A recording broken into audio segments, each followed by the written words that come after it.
Mapagpalang araw po sa ating mga kababayan. It's Dr. Vito nyo po, ang inyong Mindoreñong manggagamot.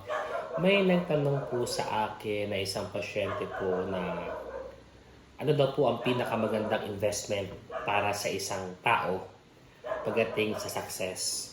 Alam niyo po mga kapatid, dumadami po ngayon abala sa paghahanap buhay, abala po sila kung paano makakatapos ng pag-aaral, abala po sila kung paano makaahon sa hirapan. Alam niyo po ba, ito pong nung dumating yung pandemya, marami pong talagang dumating na pagsubok sa atin, lalo na in terms of financial, in terms of education, in terms of paano tayo makakasurvive ng panahon ng pandemic. Kaya nga po ngayon, napapansin po natin, marami po ang may trabaho, maraming ang walang trabaho, pero ang endpoint po is ang pinakamagandang investment po ay kundi ang inyong kalusugan. Aanihin po natin ang mga bagay na meron sa sanlibutan na hindi naman po permanente. Ito po ay mga temporary lamang na pinagkaloob sa atin dahil sa lahat. Hindi naman talaga tayo taga dito kapatid, tayo po ay uuwi po sa langit ng sama-sama. Pero kapatid, habang tayo po ay nasa mundong ibabaw po kapatid, walang ibang hihigit na inyong paglalaanan ng inyong investment, hindi po pera, hindi po property, kundi ang inyong health.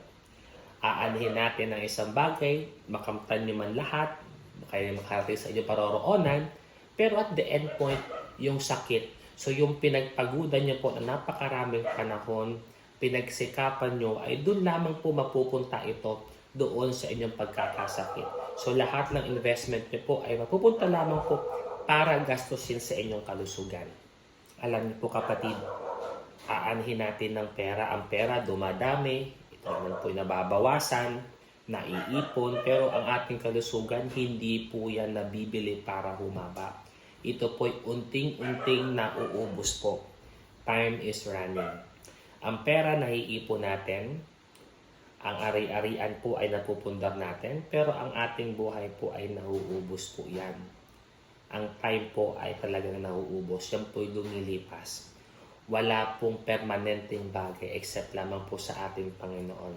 So ating panghawakan po yung kanyang pangako sa atin na sa kanyang pagdating po, tayo po'y uuwi po ng sama-sama.